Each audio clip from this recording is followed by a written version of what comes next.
Bien-aimés dans les Seigneurs, bonsoir, shalom, partout où Dieu vous fait grâce, l'opportunité vous est donnée de nous suivre sur ce plateau de l'émission Temps de la Restauration.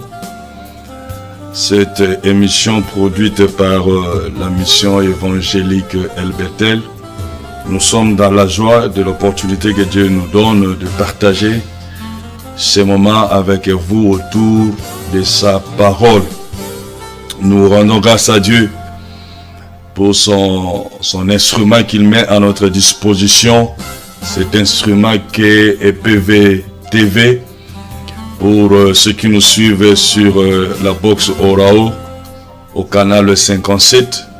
Sinon, vous nous suivez sûrement au travers du net sur epvtv.com. Et une fois encore, comme d'habitude, c'est pour nous une grande joie que nous nous retrouvions pour essayer de parler des choses de Dieu, des choses qui restaurent notre foi, qui motivent notre foi, qui donnent une nouvelle impulsion à notre foi pour que nous continuions dans ces pèlerinages et ces merveilleux pèlerinages que Dieu nous a fait la grâce de vivre sur cette terre des hommes, en attendant de vivre les délices de la félicité céleste éternellement auprès de lui. J'aimerais aujourd'hui que nous puissions parler de quelque chose dont le Seigneur a mis dans mon cœur et dont j'ai intitulé la parole de Dieu, béni toujours. Sinon, ce que Dieu a dit, béni toujours.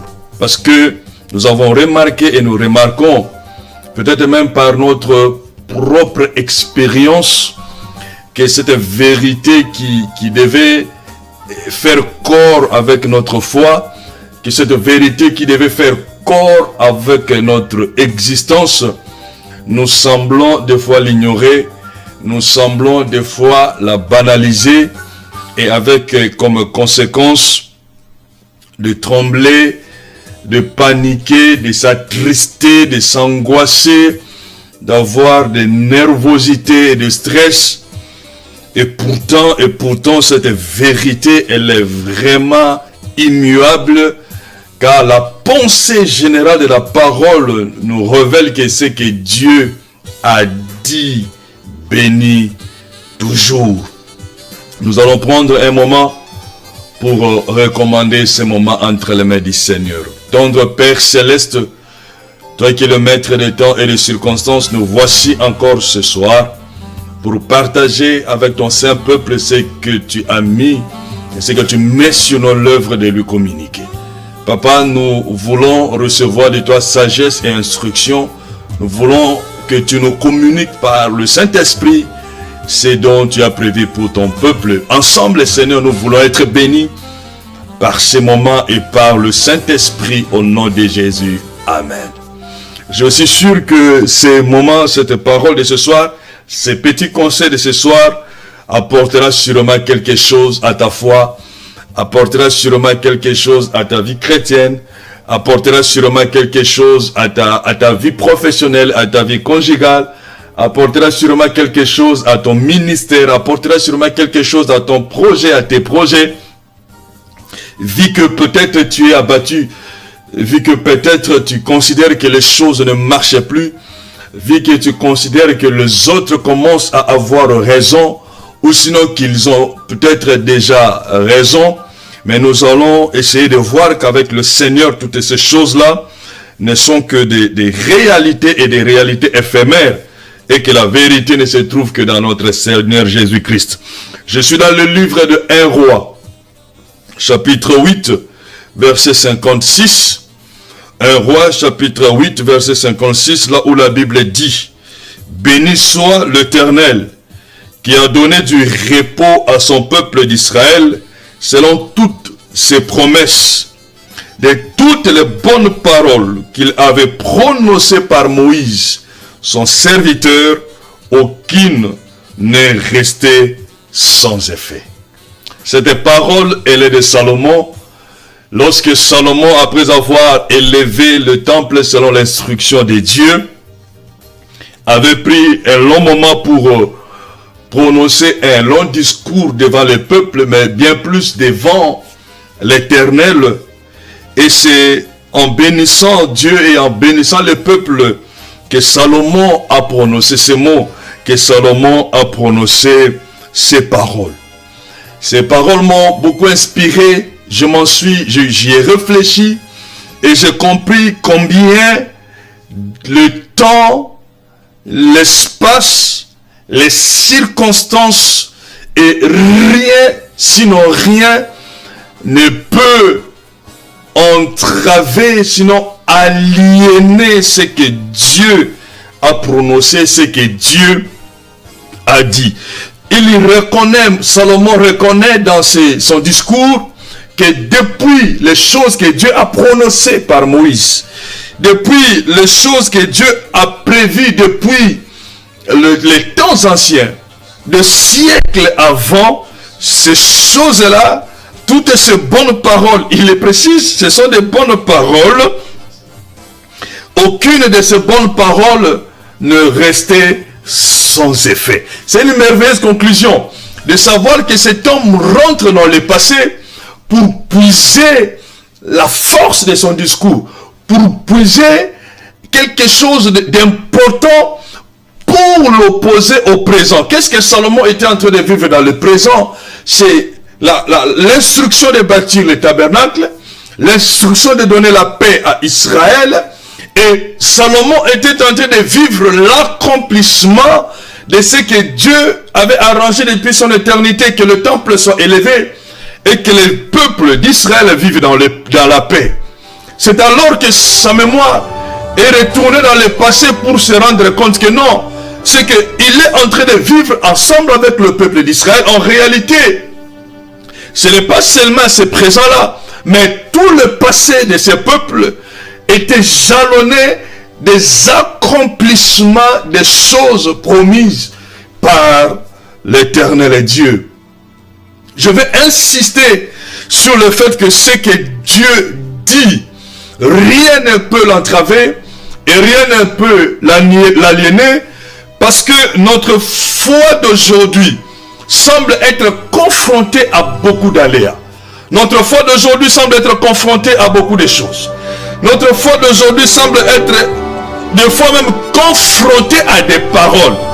C'est-à-dire qu'il y a d'un côté la parole de Dieu, qui a promis, qui a déclaré, qui a prononcé, qui a béni.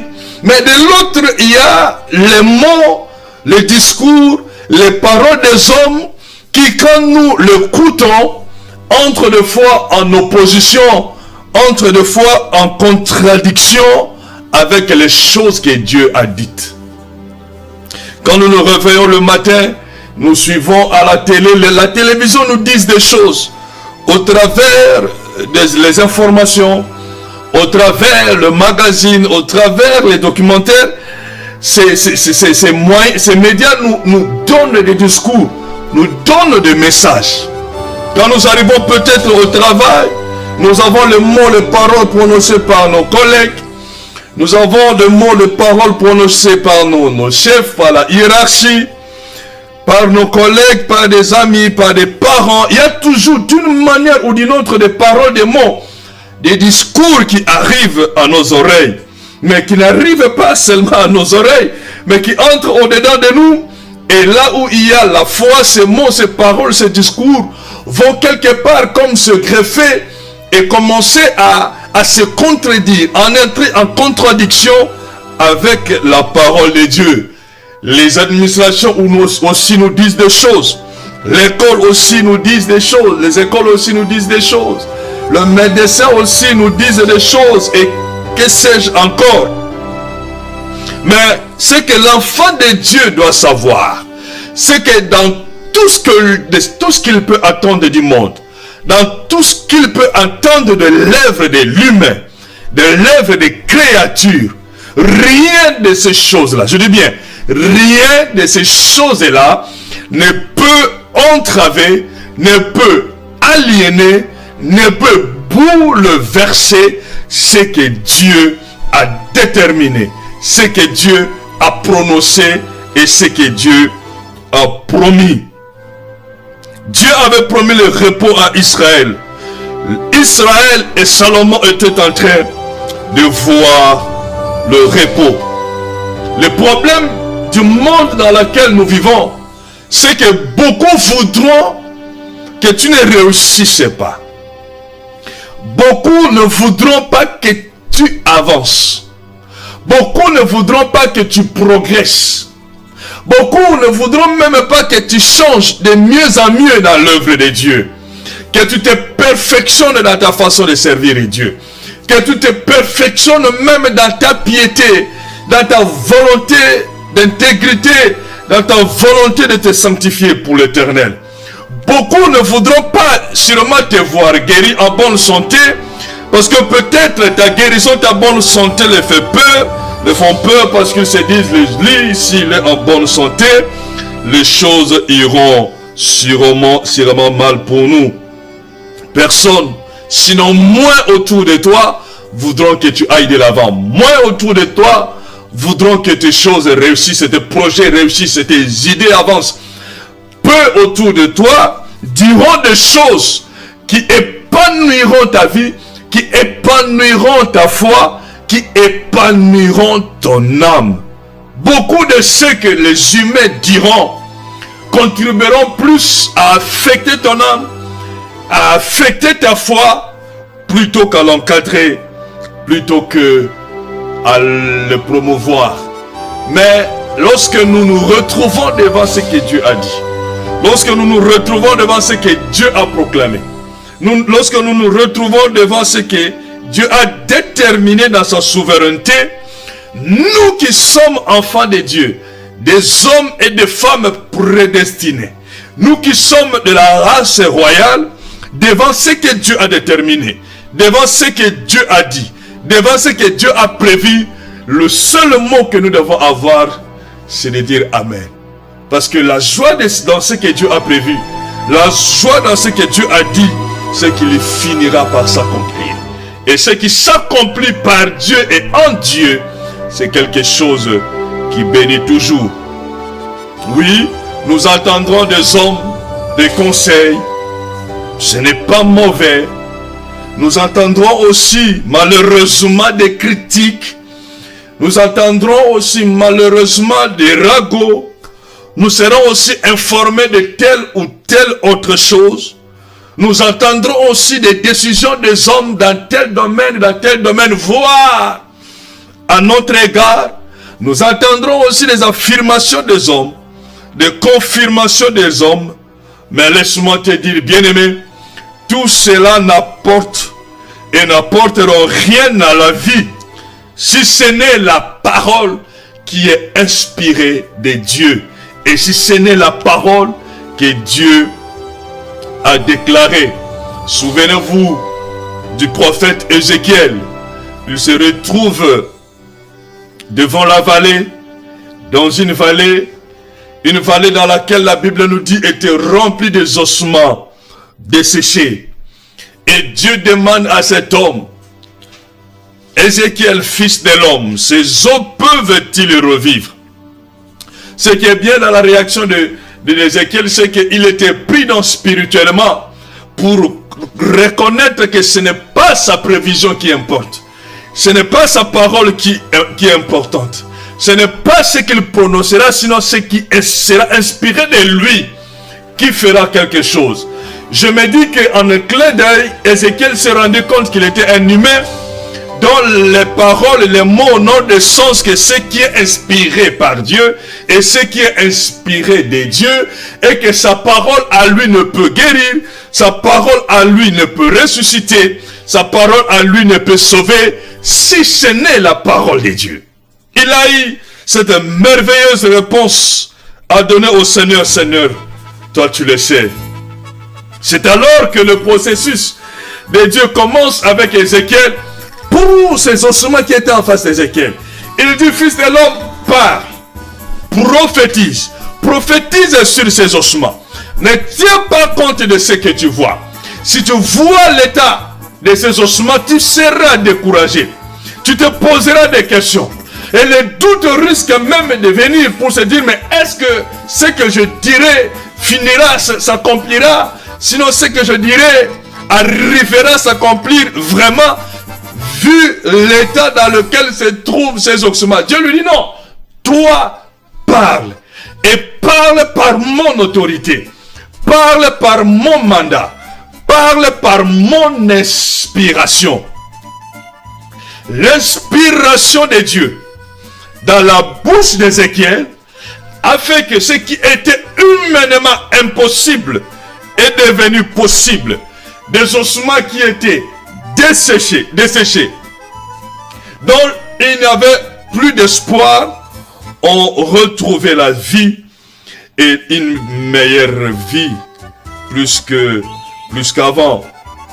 Est-ce que cela n'est pas possible dans ta vie que la parole déclarée par Dieu, que les mots prononcés par l'Éternel arrive à transformer le cours de ta vie, arrive à transformer les circonstances de ta vie, arrive à changer, mais à changer de mieux en mieux les choses de ta vie? Est-ce que cela ne peut pas être possible pour que ce que Dieu a prévu, pour que ce que Dieu a prononcé, pour que ce que Dieu a dit arrive à te bénir? Moi, je vais croire. S'il le faut, je vais même le croire à ta place, que ce que Dieu a dit finit toujours par bénir. Malheureusement, nous remarquons au jour d'aujourd'hui que nous faisons plus foi aux informations des hommes. Nous faisons plus foi aux informations qui sortent de l'œuvre des humains.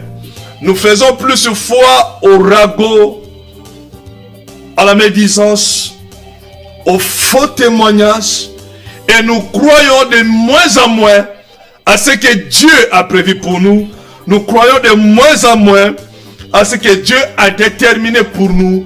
Nous croyons de moins en moins à ce que Dieu a promis pour nous. Et c'est ça le danger.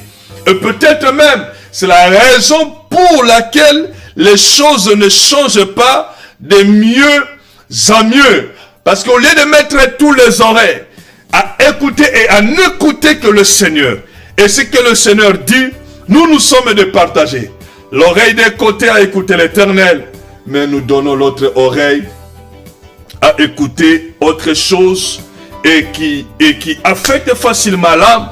Et vous savez, quand l'âme est affectée, elle apporte avec elle notre bonne volonté, à savoir entretenir notre foi. Pourquoi devons-nous croire à ce que les hommes disent?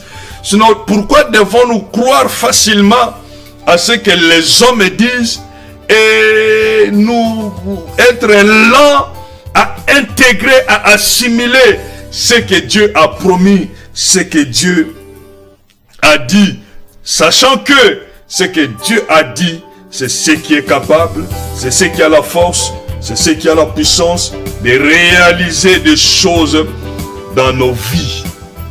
Ne soyons pas comme les pharisiens que le Seigneur a reproché, qui accordaient plus d'importance à leurs traditions, qui accordaient plus d'importance à leurs habitudes, plutôt qu'à la pureté de la parole de Dieu. Non, bien-aimés, nous avons intérêt à avoir les deux pieds dans la parole. Nous avons intérêt à prendre notre existence à chacun, de la mettre dans la parole et croire que notre existence dans la parole de Dieu, nous verrons à chacun ce qui le concerne, son existence et les choses dans l'existence de sa vie changer pour le meilleur, changer pour le mieux, changer pour le positif. Les pleurs, les angoisses, les nervosités, les tristesses, les soucis et tout ce que nous pouvons imaginer doivent s'effacer de nos vies. Nous devons les étouffer au maximum. Mais le seul moyen d'étouffer ces choses qui risquent même d'affecter la santé, le seul moyen, c'est de laisser la place entièrement à la parole de Dieu. Que la parole habite pleinement en nous et savoir déclarer comme Salomon que de tout ce que l'Éternel a prononcé, de toutes les belles paroles que l'Éternel a dites, toutes finiront par s'accomplir. Il n'y a pas un mot, il n'y a pas une phrase, il n'y a pas une pensée de Dieu qui ne puisse s'accomplir. La Bible nous dit cette belle phrase, car celui qui a fait la promesse est fidèle. Comme le miroir reflète notre image, nous devons nous réjouir de l'image que la parole de Dieu renvoie dans notre cœur.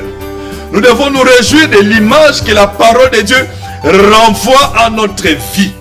Si notre vie parle de la maladie, si notre vie parle de problèmes, mais la parole de Dieu a un autre discours.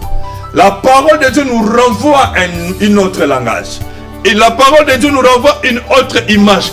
Et c'est celle-là qui dit vrai. C'est celle-là qui est la vérité. Et c'est celle-là qui est la vérité à saisir. Bien-aimé, il y a eu un temps pour désespérer. Il y a eu un temps pour pleurer. Il y a eu un temps pour se lamenter. Il y a eu un temps pour se poser des questions. Il y a eu un temps pour être buté à des obstacles qui semblaient infranchissables. Mais puisque chaque chose en son temps, je m'aimerais te dire ce soir qu'il y a aussi l'opportunité et il y a aussi le temps pour toi de te réjouir. Il y a aussi le temps pour toi d'avoir les réponses à tes questions. Il y a aussi un temps pour toi de te libérer de tout souci. Il y a aussi un temps pour toi pour que ton cœur soit apaisé et éloigné, dédouané de toute inquiétude, de toute angoisse, de toute nervosité, parce que les belles paroles, les bonnes paroles que le Seigneur a prononcées, elles ne sont pas pour une catégorie, ils ne sont pas pour quelqu'un de spécial, elles ne sont pas pour quelqu'un qui jouit, je ne sais quoi, d'une faveur plus extraordinaire de la part de Dieu que toi. Non, ces bonnes paroles que le Seigneur a prononcées, elles sont pour tout celui qui est enfant de Dieu dans notre Seigneur et Sauveur Jésus-Christ. Je suis en train de dire en ce moment que les choses dont je suis en train de te parler, tu peux en être bénéficiaire. Tu peux aussi t'en réjouir parce que ces bonnes paroles que Dieu a prononcées depuis les temps anciens, elles sont aussi pour toi. Et de ces paroles-là, rien, mais alors rien ne passera sans que Dieu ne l'ait accompli. Si Dieu a promis la guérison et que nous voyons la guérison, si Dieu a promis la bénédiction et que nous voyons la bénédiction, si Dieu a promis la maternité et que nous voyons la maternité arriver, si Dieu a promis le voyage et que nous voyons le voyage arriver, si Dieu a promis la délivrance, la paix, la joie, et que nous voyons ces choses arriver, je m'aimerais te dire ce soir, Dieu aussi avait promis qu'un jour, il reviendra pour prendre son église avec lui, afin de retourner auprès de son Père et vivre avec son église éternellement. Et ça, c'est la promesse qui est au-dessus de toutes les promesses. C'est la bonne parole au milieu de toutes les bonnes paroles. Savoir que notre espérance, elle n'est pas vaine. Savoir que notre espérance, elle n'est pas inutile. Savoir que notre espérance ne s'arrêtera pas ici, sur cette terre des hommes. Et qu'en dépit de toutes les tribulations, en dépit de toutes les difficultés, en dépit de toutes les peines, en dépit du temps qui peut nous ronger, en dépit des circonstances qui peuvent nous accabler, qui peuvent nous fatiguer, il y a une meilleure expérience. Il y a une bonne parole au-dessus de toutes les bonnes. C'est que le Seigneur reviendra nous prendre avec lui pour que nous vivions avec lui le repos éternel. Je voudrais te dire, bien-aimé, que pendant que nous sommes en train de savourer les bonnes paroles que Dieu nous a dites et qui s'accomplissent dans nos vies et qui continueront à s'accomplir, que ces choses-là ne sont pas prioritaires. Ces choses-là, elles sont éphémères et elles resteront éphémères. Dieu nous les accorde parce qu'il sait que nos corps physiques en ont besoin. Et Dieu nous les accorde parce qu'il nous les a promis. Mais ce n'est pas ça la finalité. La finalité, c'est que quand je suis guéri, la finalité, c'est que quand Dieu me donne le mariage, la finalité, c'est que quand Dieu me donne des enfants, la finalité est que quand Dieu me donne la maison, que Dieu me donne la voiture, quand Dieu me donne le travail, quand Dieu me donne l'argent, quand Dieu éclore mon ministère, quand Dieu éclore mon commerce, quand Dieu me fait progresser, quand Dieu me fait avancer, la finalité de l'enfant de Dieu, ce qui doit combler tout son cœur, ce qui doit combler toute son existence, c'est de vivre en conformité de la bonne parole qui permettra à ce que ce jour-là, il monte avec le Seigneur dans les heures. Parce que quel intérêt y aura-t-il à toi et à moi de vivre la bénédiction sur terre, de vivre les merveilles de Dieu sur terre, de vivre les promesses de Dieu sur terre et risquer de rater cette opportunité de vivre le repos éternel. Parce que toutes les promesses de l'homme, toutes les promesses de Dieu pour l'homme s'accomplissent d'une manière ou d'une autre dans la promesse de Dieu pour l'église qu'elle sera enlevée. Même si je n'ai pas aujourd'hui, mais la meilleure promesse est que je serai enlevé pour vivre le repos éternel. Même si Dieu ne me fait pas vivre ce dont mon cœur a besoin, quand bien même il me fait vivre d'autres bonnes choses, mais je sais que je vivrai le repos éternel avec lui. Parce qu'en ce jour-là, au son de la trompette, la Bible nous dit, descendant la Lozère, les morts ressusciteront en premier et les vivants seront enlevés pour le rencontrer dans le Lozère. Je dis qu'il ne suffit pas d'écouter, de vivre la parole, de vivre les bonnes promesses de Dieu pour toi, de vivre les bonnes paroles de Dieu pour toi. Mais ce qui est important pendant que tu vis ces bonnes paroles de Dieu, qui s'accomplissent toujours, de veiller à ce que l'état de ton âme soit toujours pur, l'état de ton âme soit toujours intègre, l'état de ton âme soit toujours correct, l'état de ton âme soit toujours prompt à ce que le jour où le Seigneur reviendra pour prendre son église, tu montes pour le retrouver dans le zèle afin de vivre éternellement avec lui. Et c'est le meilleur endroit, bien-aimé, que toi et moi, nous pouvons avoir. Les soucis ne viennent pas de Dieu.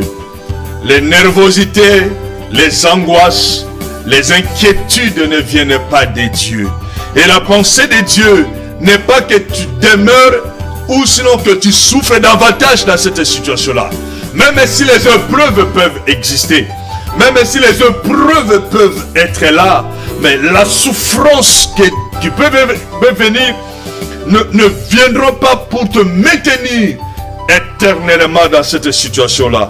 Non, il y a pour toi des opportunités de vivre le merveille de Dieu. Il y a pour toi des opportunités pour vivre la bénédiction de Dieu. Il y a pour toi des opportunités pour vivre la main de Dieu. Car c'est Dieu lui-même qui a dit, car les ténèbres ne régneront pas toujours. Il est question de savoir, comme Salomon l'a déclaré, semble le déclarer, les bonnes promesses, les bonnes paroles que Dieu te dit ce soir, c'est de savoir que non, dans ma situation, je sais que les ténèbres ne régneront pas toujours. Dans cette maladie, je sais que les ténèbres ne régneront pas toujours. Dans ce chômage, je sais que les ténèbres ne régneront pas toujours. Dans ces problèmes administratifs ou de papier, les ténèbres ne régneront pas toujours. Dans ces problèmes de logement, les ténèbres ne régneront pas toujours. Dans ces besoins du ministère, les ténèbres ne régneront pas toujours. Dans ces oppositions, dans ces tribulations, les ténèbres ne régneront pas toujours. Parce que notre Dieu de lumière, en un clin d'œil, est capable de changer les ténèbres en lumière. C'est là, il sait le faire pour quiconque espère en lui. Mais faut-il encore, pour vivre la bonne parole de Dieu, compter sur Dieu, espérer sur Dieu, faire confiance à Dieu. Pas comme ces gens qui le suivaient parce qu'ils avaient besoin de pain, parce qu'ils avaient besoin de miracles, mais suivre Dieu parce qu'il est ton créateur. Le suivre parce qu'il est ton papa, et aussi le suivre parce que tu sais que c'est lui qui a la clé de solution. Il te donne la vie éternelle et il te donne la solution aussi à tes problèmes. Et ça, Dieu aussi en a besoin. Il a besoin de ta foi. Il a besoin de ta confiance. Il a besoin de ta proximité avec lui. Il veut que tu communies avec lui, afin qu'au temps marqué, les bonnes paroles qu'il aura prononcées antérieurement s'accomplissent dans ta vie. La confiance, bien-aimé. La confiance, la confiance, la confiance. Pas à ce que les hommes disent. La confiance. Pas forcément aux médecins. La confiance. Pas forcément aux médicaments. La confiance. Pas forcément à son mari, à sa femme. La confiance.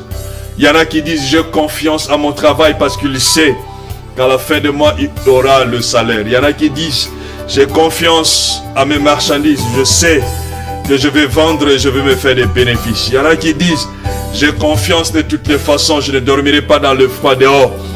J'ai ma maison. Toutes ces choses-là sont éphémères. Dieu a plutôt besoin de ta confiance. Que tu lui fasses confiance. Comme un enfant qui sait qu'en dépit de tout, il aura son pain à manger, il aura son breuvage à boire. Peu importe les circonstances, l'enfant ne se préoccupe pas du sort de ses parents, ni du comment le papa va faire pour qu'il mange, ni du comment la maman va faire pour qu'il mange, C'est pas ça le souci de l'enfant. L'enfant a confiance qu'à X moment de la journée, il aura à jeûner, qu'à X temps de la journée, il aura à boire, et c'est tout ce qui compte pour lui. Ça, c'est la marque de confiance. L'enfant ne fait pas confiance à son effort. L'enfant ne fait pas confiance à son intelligence. L'enfant ne fait pas confiance à sa sagesse. L'enfant sait qu'il est limité. L'enfant, en cas de problème, il court chez les parents. Il sait que les parents ont la solution.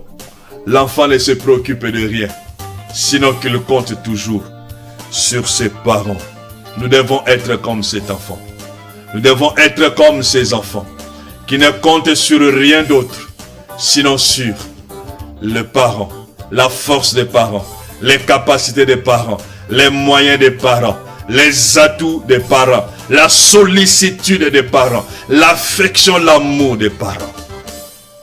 Soyons comme ces enfants pour avoir confiance à Dieu, pour attendre toute notre sollicitude de Dieu, pour attendre toute l'affection que Dieu réserve pour nous. Avoir confiance à Dieu, pour savoir qu'à X moment de la journée, qu'à X moment de la semaine, qu'à X moment du mois, qu'à X moment de l'année, quelque chose de bien s'accomplira dans ma vie. Quelque chose de spécial s'accomplira dans ma vie. Il y aura une réponse qui m'arrivera. Il y aura un miracle dont je jouirai. Comme cet enfant et comme ces enfants, ayons confiance, bien-aimés, mais une confiance totale au Seigneur. Quand le jour où le Seigneur a dit aux apôtres, amenez le 5 pains, le pain et les 2 poissons, les apôtres ne se sont pas posé la question, mais nous avons compté, il y a au minimum 5000 personnes. Comment nous allons faire avec ces 5 pains et ces 2 poissons? Est-ce que le maître ne réalisait pas que la quantité est petite par rapport à cette grande masse, par rapport à cette grande foule? Les apôtres ne se sont pas posé les questions. La seule chose qu'ils ont faite, ils ont obéi. Ils ont obéi pourquoi? Parce que le maître avait dit. Parce que le maître avait parlé. Parce que le maître avait prononcé un mot. C'est tout ce qui comptait pour eux.